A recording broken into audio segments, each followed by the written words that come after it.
सलाम अलैकुम जमशेद भाई, क्या हाल है? ठीक हो? मैं सरदार नईम सैसे थी असा पहुंची आए बाखरीत। तो ए मैं लाया अपना सैटअप वक्ती ब्लाक शलाक लाई तो तैयार किया था।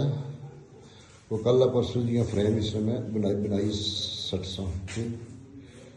ये देखो जी, ठीक